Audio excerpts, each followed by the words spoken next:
Peeps, good morning. It's Eileen Fee of Transform Your Body Fitness. I'm a physical therapist and a fitness coach. So let's continue our series on the ingredient corner. So what's the ingredient? Popeye the Sailor Man, whispered in my ear this morning and said, it's time to talk about spinach. Why? Because spinach is a superfood. What is a superfood though? You hear that buzzword all the time. Superfood means it's loaded with nutrients, but is low in calories. So this is something, not only spinach, but a lot of other superfoods you should be including in your diet on a daily basis if you really want to take steps towards being healthy. Now, spinach. Spinach is loaded, I mean loaded, with vitamin K, vitamin A, manganese, folate, magnesium, iron, copper, vitamins B2, B6, and vitamin E, as well as calcium, potassium, and vitamin K. It's also, not as much, but also a great source of dietary fiber, phosphorus, vitamin B1, zinc, and protein. Did I say protein? Are we talking about a green leafy vegetable? Yeah, you know what? Not just spinach, but a lot of green leafy vegetables are actually an excellent source of protein. Don't just think meat, meaning chicken and turkey and steak, are the only sources of protein. Definitely start including superfoods, especially green leafy vegetables, as a source of protein. Spinach also contains omega-3 fatty acids in there, as well as selenium. It's great for your skin, your hair, your bones. It's excellent for improving blood glucose. It decreases your risk for cancer, decreases blood pressure, as well as it helps with if you have asthma type of symptoms, and it helps to keep you regular. I think that's all pretty good reason why you should be including spinach in your diet. Now, another thing with spinach, again, I keep calling it a dark green leafy vegetable. It's because it's filled with chlorophyll. Chlorophyll is not just good for plants, it's good for us humans too. It definitely is the pigment that supplies the color, but it also helps, if you heard me mention, it decreases cancer. So it helps spinach to help you prevent and decrease cancer, and it's also good for losing weight and just maintaining good weight. So losing weight and maintaining your weight. So the new thing, now a lot of those things that I just named, you're pretty familiar with spinach. These are, you know, spinach is good for you, right? But what you didn't know, and what new research is beginning to come out with, is that what's naturally occurring and found in spinach, as well as all dark green leafy vegetables, is nitrate. Now, nitrate, if you're up on, what's good for you and what's not good for you, that is something that is actually in hot dogs, deli meats, and bacon. When it's in those products, that's not good because, see, it's not naturally occurring. And unfortunately, if you do have a diet that's full of deli meats and hot dogs and things like that, over a long period of time, the nitrate that's in those products can possibly cause and increase your chances of cancer. So that's why you really should be limiting those things, if not eliminating those things from your diet. But then you say, then why is it good that it's naturally occurring in spinach? Great question. The bottom line is that anything that's naturally occurring is the way nature intended.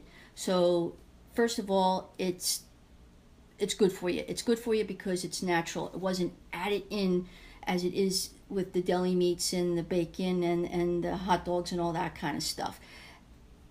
Nitrate in those products is meant to be a food additive and a preservative. So those things can last longer. How long can spinach last? You know what I'm saying? It's something that's fresh and it doesn't last forever. So the nitrate in there does not preserve it and make it, last forever. So that's one of the distinctions to make. Now, with the nitrate that's found in hot dogs and deli meats and things like that, for every 8 ounces in those products, you'll find 10 milligrams plus of nitrate, whereas in spinach, for every 8 ounces of spinach, you're going to find 1 milligram of the nitrate. So it's a lower amount, but with a bigger health punch. You're not going to get the health punch of the nitrate in those other products. Now, again, it's found naturally occurring in spinach because it comes from the water and the soil that the spinach grows in. That's how it gets into the spinach, as well as other dark green leafy vegetables. Now, when you consume those vegetables, what happens is that your body, because it's naturally occurring, it will use it, recognize it, and convert it into nitrite. Then it converts the nitrite into nitrite oxide. When it's converted into nitrate oxide, your body responds to it beautifully. It dilates your blood vessels, it helps to regulate your blood pressure, and it helps to increase the oxygen flow, the blood flow and the oxygen flow to every part of your body.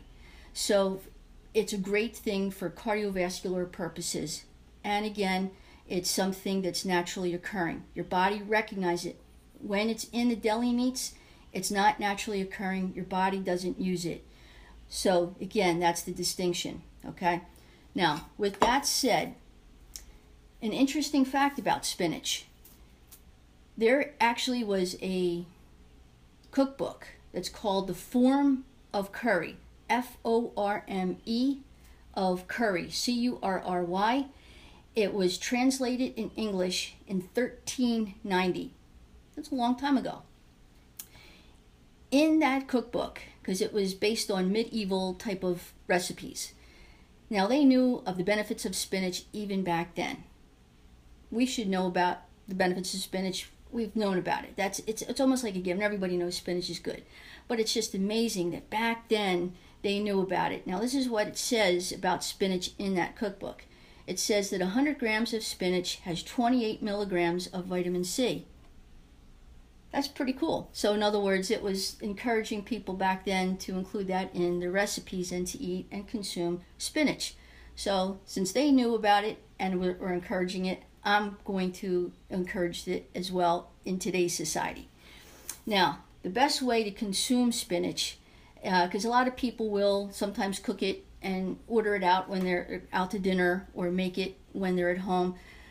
Nothing wrong with eating it cooked, but I will say if you're looking for the biggest bang of the nutrients that I just went over, you need to eat it raw. If you want it as a superfood, you need to consume spinach raw. So the easiest way is in a salad. Now, some people don't like the taste of the spinach. So what I would suggest in that case is that mix it with other types of lettuces, romaine, arugula, different other kinds of lettuces, but make sure you're including spinach leaves. But if that is even yuck for you, because there's a lot of people that just don't like the taste of spinach. I get it, but that doesn't mean you shouldn't consume it. Make it in a smoothie. So, this way when you're blending all your ingredients up, blend in the spinach. Now, I'm lucky enough that the shake I drink every day, the manufacturer has included spinach as a staple ingredient, as well as a whole host of other superfoods that it includes. But I'm lucky enough that I don't have to include that. But if you're not as lucky as me, then you're going to have to blend it in and, make sure you're including that.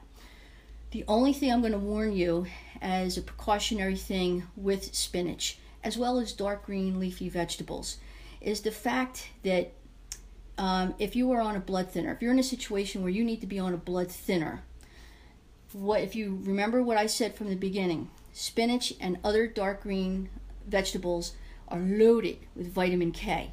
What is one of the benefits of vitamin K? It's a blood clotter. So for most of us, that's a good thing. We fall, we cut ourselves, we immediately clot. That's a very good, healthy thing. However, unless you're in a situation where you don't want blood clots to be thrown, and that's why you're on a blood thinner, the spinach and green vegetables will counterbalance what the blood thinner like Coumadin is trying to do. The other situation, if you have kidney problems, spinach is loaded with potassium, and potassium is very difficult for the kidney to process.